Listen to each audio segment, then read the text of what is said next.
Welcome back. This is News Check, and from now to about midnight, we'll be looking at that, Nakuru's new status. Talk about Nakuru. It's a hotbed of politics.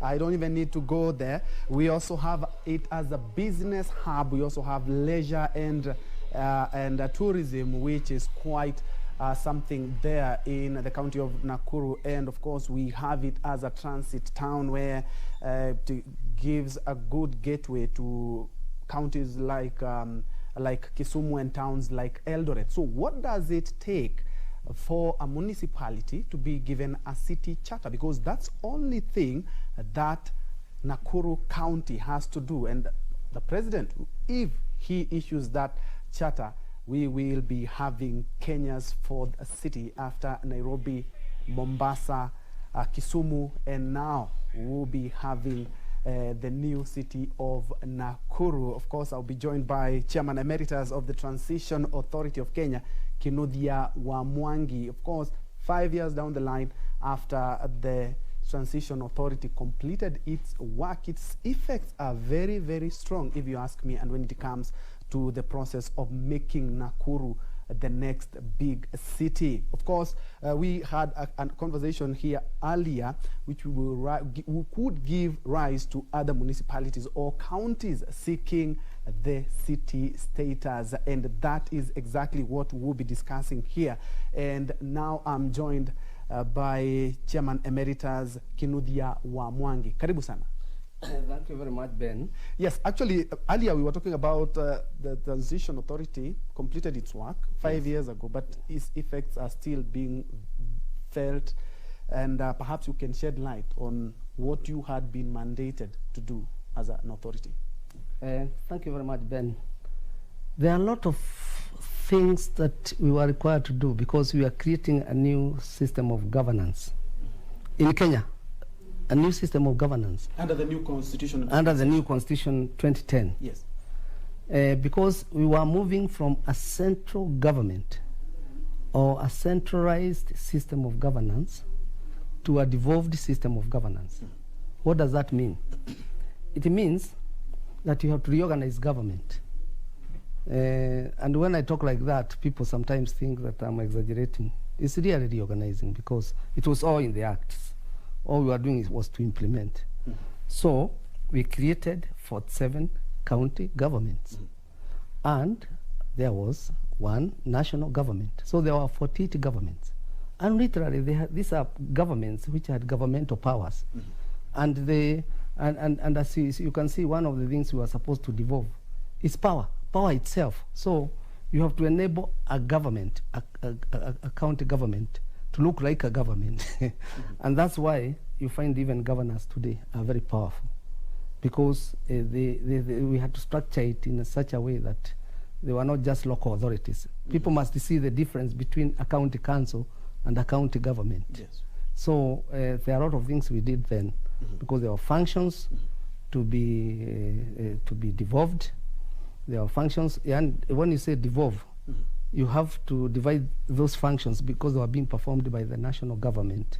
You have to divide them into parts. You say this one goes to the national government, this one goes to the county government. I'm trying to put it in very simplistic terms. Yes. So that's what we did. And at the end of the day, we swore in 47 governors. The president was also sworn. And we have a similar thing, like we have assumption of office of the president. There is also assumption of office of a governor. So it's very, it replicates the national level type of governance. Yes. And 5 years down the line, what can you say at least you were able to achieve in those in at least the period that you had been mandated as an authority? It is very difficult to say, even in a program like this, what we achieved, because it is very immense. It is very immense. Yes. First, when you say you created 47 county governments, we devolved something called functions. We devolved personnel. We devolved resources. We devolved power. So one of the one of the things that people probably will never appreciate is that we produced systems that were the same all over the country. So how you govern Mandera is the same way you govern Kisumu, is the same way you govern Busia. And I don't think there's anyone in this country who has seen a difference between the way Governor Nanok runs his, and the way Governor Mvurya runs their counties. They are the same. So that uniformity was a major achievement. Because if it was left to the fiat of individuals, there will be definite chaos in this country. I hope you agree with that. Yes, yes. Because everybody would say, this is mine, this is what belongs to me. Yes. But you told them, no, the cake is cut equally for everybody. So we share it among the 47. If the functions, same functions, same functions, and we devolved the functions to each county individually. It was not like... You're dealing with each entity? Each entity, let me say I gazetted functions to each county individually, and I say, these are your functions. So you can't go outside these functions. And that's what is in the Kenya Gazette. If it is power, we said, these are your delimitation of your powers as a governor, as a county assembly, as, and you know, county assembly, when you talk of a county government, it means it is the assembly and county assembly and the executive, which means the governor and his lot. Yes. Indeed. And perhaps this is a long conversation that we can have. Probably I can add a little yes. and say that what we devolved, the functions we devolved were those that were service delivery functions. That's why we say a lot of things that were done by the national government were taken to the counties so that people can access those services at household level. Yes. Okay. And perhaps to our topic of discussion today on the Nakuru being a city, of course, just awaits the president's charter. Yes. What exactly, in a nutshell? Yes. Because, of course, there are other towns here in Kenya that perhaps are also equally as good, if not good as Nakuru. Yes. But they have not been given that. And, of course, the legislation process is done. Senate did their work on 3rd of June, and it's now the president's job to give the charter. What does it take for a county or a town or a municipality to be given the charter of a city? Yeah, of the city. First of all, there is a hierarchy. There is a hierarchy of ascension. You start from a market as recognized by the Act 2019, Urban Areas and Cities 2019. There is a market. Then you graduate to a town. Then from a town, you graduate to a municipality. Then from a municipality, you graduate to a city. But just because we are witnessing in the new dispensation the raising of a city. In the past, I'm sure even when you are just grown up, you saw Kisumu and Mombasa being raised to city status. Yes. There were no procedures for doing so. We didn't see them being given a charter? No, that was a presidential discretion. Okay. It was like a political decision. But now there is a clear procedure defined by the Constitution, defined by the Act. So we should not try to put methodology into a creation of a status, because we want to keep it simple and clear. Anyone can be a city as long as you are qualified in accordance with the Act and in accordance with the Constitution. So what does it take? There is something called Schedule 1 of all the functions or services that you are able to render as a city. There are all those functions listed in Schedule 1 of the Urban Areas and Cities Act. Of those functions and services you're supposed to render as a municipality, as a town, as a market center. So if you feel, as a governor, I have the wherewithal, and I have these services and I'm rendering them, or I'm just about to introduce them, like having a referral hospital, like having, you know. So what you do is you apply to the minister to appoint a committee. a committee, Minister for Devolution, to constitute a committee. That committee has 2 ministries, the Ministry of Devolution included. It has the Independent Electoral and Boundaries Commission, IEBC, and they are the chair. And then the governor will appoint 3 people. Okay. Then the professionals and other associations will appoint 3 other people. And these people are the ones now who come to the city to verify that you have all those things you're saying. Including checking the population and stuff. But because of interest of time, allow me to go back to our discussion when we're talking about Nakuru being conferred the city status. It's just one step, and that is the president giving it a city charter. And joining me is Chairman Emeritus of the Transitional Authority of Kenya, Kinuthia wa Mwangi. Of course, we were looking at, before we crossed over to Mombasa, on what it takes for a city or for a town to become a municipality. You said it's a transition process, and be given a city charter, the population and everything. Yes. Yes, I was the committee. Yes. It was constituted by the minister. That committee gives the report to the governor. The governor takes it to his executive, his cabinet. They agree, they adopt it. Once they adopt it, then he takes it to the assembly, the county assembly. The county assembly studies it. If it agrees, it approves it. Once the county assembly approves it, then the governor takes the same approval to the Senate. The Senate will also study it and also approve or disapprove. Once they approve, like they have done in the case of Nakuru, which means the committee did a very good job. Then the Senate forwards that report to the president for the award of the charter. Do we have a timeline on since the county assembly and the Senate approves before it is handed to the president? Well, I'm not aware of any timeline. I think it is the efficacy of speed and how you as a governor, you are driving the process. So how are Nakuru residents and of course Kenya going to benefit by the charter that is going to be awarded to Nakuru? Well, as I said, one, it is a very, I come from Nakuru myself. So it is a kind of status symbol. It's a status symbol, really. If you come from Kisumu City or Nakuru City, you feel you are great, you know, you are advanced. Besides that, which is a psychological thing, I said in Schedule 1 of the Urban Areas and Cities Act, there are those services that a county is supposed to render or a city is supposed to render.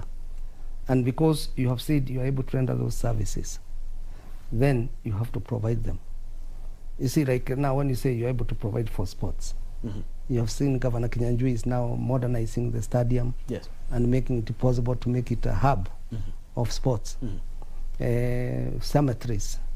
I don't know what they will do with the cemetery because, and I'm not accusing them, but I think they don't have adequate cemeteries. But they have to provide that. They have adequate hospitals, and they are expanding hospital facilities. I think Governor Njue alluded to even creating a trauma center. Those are the health services, this waste disposal, all those things. So they are expanded services. So the population will benefit, and we talk of roads, we talk of transport management, and I think this has been done before. If you have been hearing noise, Nakuru has been trying to manage matatu transportation in Nakuru. It has also trying to manage roads and transit and the walking areas by demolishing unnecessary structures, blocking roads and things like that. A lot of things has been going on.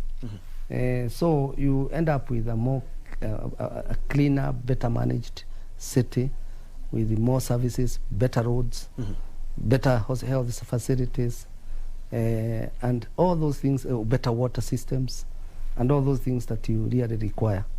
But let us consider one thing.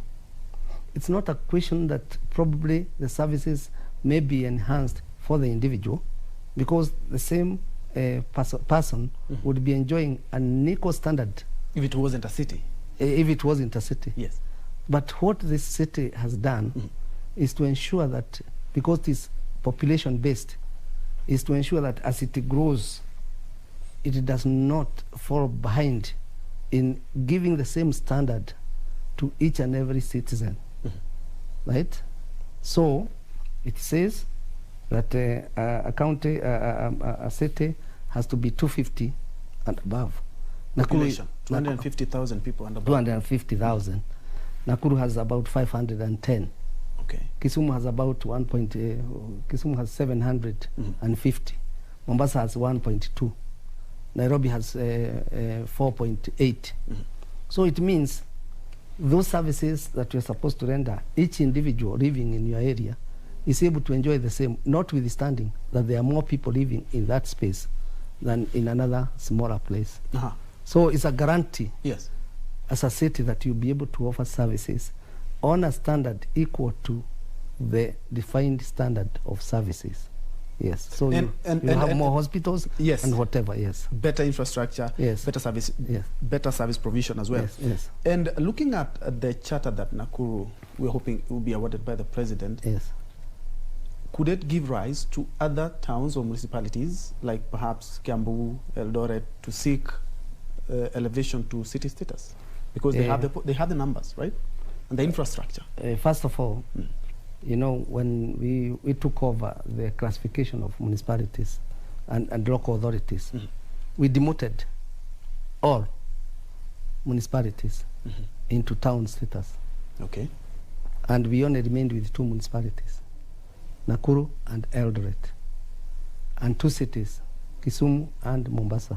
3 cities, Nairobi, Nakuru, and Nairobi, Kisumu, and Mombasa. All the others were town. But you have seen these towns have been declared municipalities. And definitely we have gone through the procedure of declaring a municipality. I don't think many of them have not followed the procedure. So some of them are irregular municipalities. Because even when you become a city, there is something called the structure and management of the city. So how you install your board, it must follow a certain procedure. Because, and this is not what you had asked me, but it's important to say here, the governors sometimes assume it's a question of appointing people and placing them in places. There are qualifications. There is competitiveness. And it says which positions shall be competitive and which shall do whatever. So, having said that, there's no doubt, even 3 or 4 municipalities now can easily apply to be cities. It's not a question of even lining up. So I expect Eldoret to be to follow suit. Ruiru, do you know Ruiru? It has 470,000 people. Ruiru alone? Ruiru alone. Yes. Ruiru alone. Yes. Thika has 250. So I will not be surprised if those 2 applied to be a city. Kikuyu has 400 and... so we have so many towns that we can easily have 3 cities in Kiambu. Because Kikuyu has a population of 400 and... But the important thing, does Kikuyu have the same kind of and level of services as Thika? Does Ruiru have the same level of services as Thika? Because I think when it comes to the level of services, Thika has better services than Ruiru, or because these are towns that have developed as rural towns.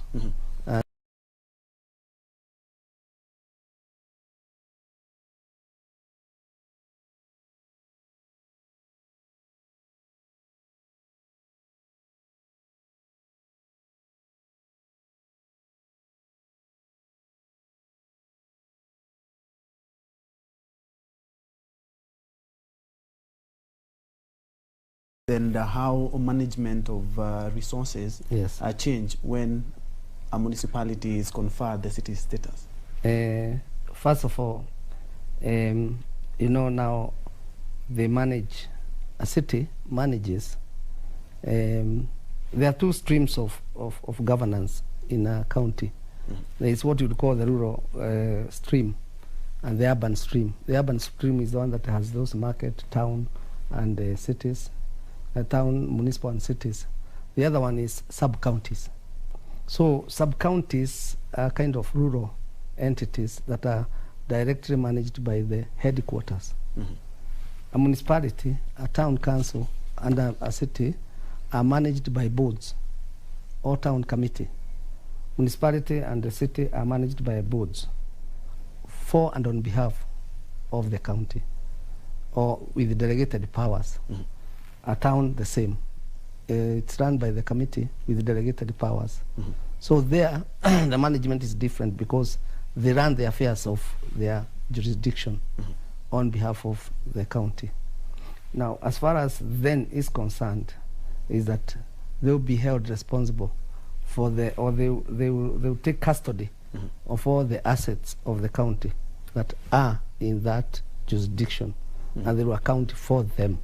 Yes. So whatever county assets are in Nakuru, they will be under the custody of the municipal board, of the county, of the city board of Nakuru. So for utilization and for preservation. Yes. And we had Governor Njue talking about revenue authority. Yes. The county revenue authority. Yes. How is it likely to change, and should people expect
must intensify collection of their own revenue to meet the demands of the citizens and the needs of the citizens.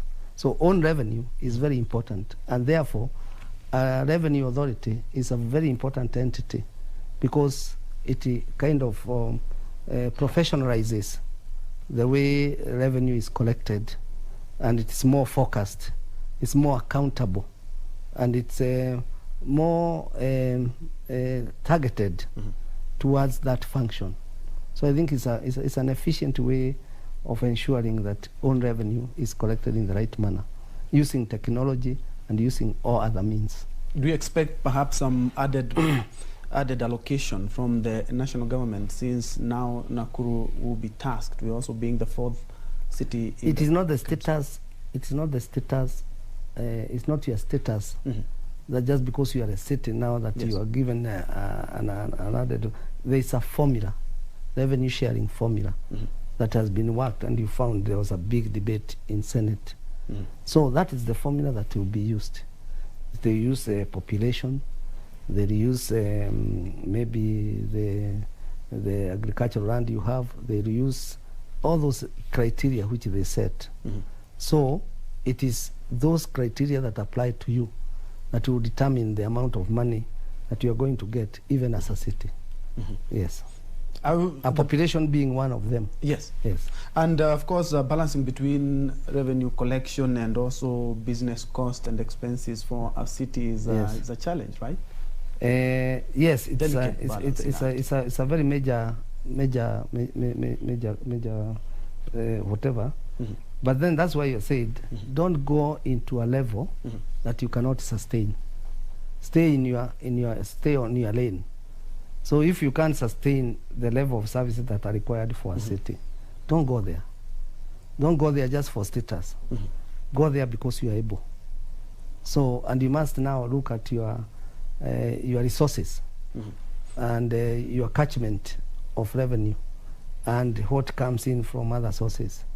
and determine whether you're able to maintain that level of standard. Because there are services that you're required to provide as a city that are not in the municipality or in the town or in the market center.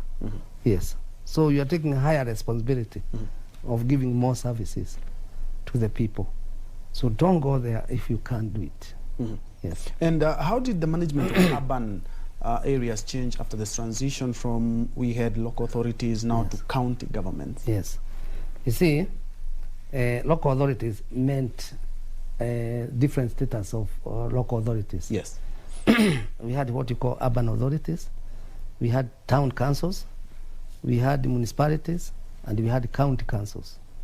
So all that were cramped into a county government, to a county, and now the new structure has been redefined by the Urban Areas and Cities Act, and also by the County Governments Act.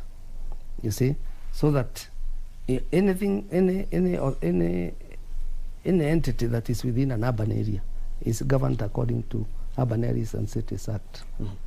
And we created, the Transitional Authority created, you know, we are the ones who actually instigated, and we actually did the draft for this Urban Areas and Cities Amendment Act. So in there, we created the market center. Any center that has 2,000 people and above was recognized as urban, so that it can begin to be looked after and given urban services before it becomes a slum. So it must be given all the services that are required. So we created those levels, and the Act recognizes an urban area. So what happened is that all urban areas are managed according to the Urban and Cities Act, and all rural areas are governed according to the County Governments Act. Yes. So that you find that the boards and the city and municipal boards run the urban areas. A town is run by a committee, whereas the rural is run according to a ward. There is a ward administrator. There is a sub-county administrator. Yeah, you don't find those people in the urban areas. Yes. They're in the rural areas. Yes. And a quick one. Do we expect, I know Governor Njue talked about we're not going to change the levies, we're not going to change the land rates and stuff. Yes. We know very well even business permits in the 3 cities that we currently have are quite high. Do we expect perhaps a change on that as we wind up? You see, these things are incremental, like rates. You revise your rates every 10 years.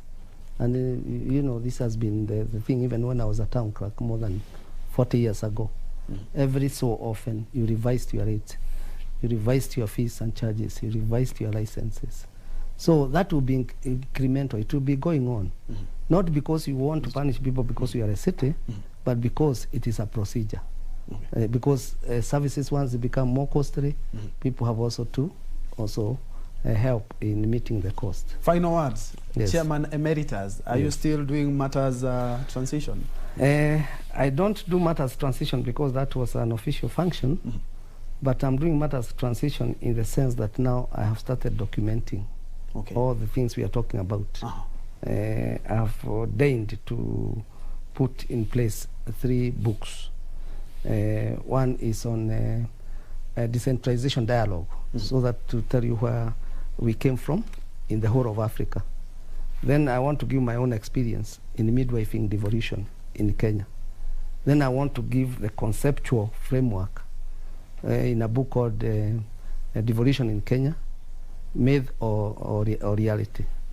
So I'll define the conceptual framework in one book, my own experience, which is like a political book, and where we came from. How did we end up in being a devolved state?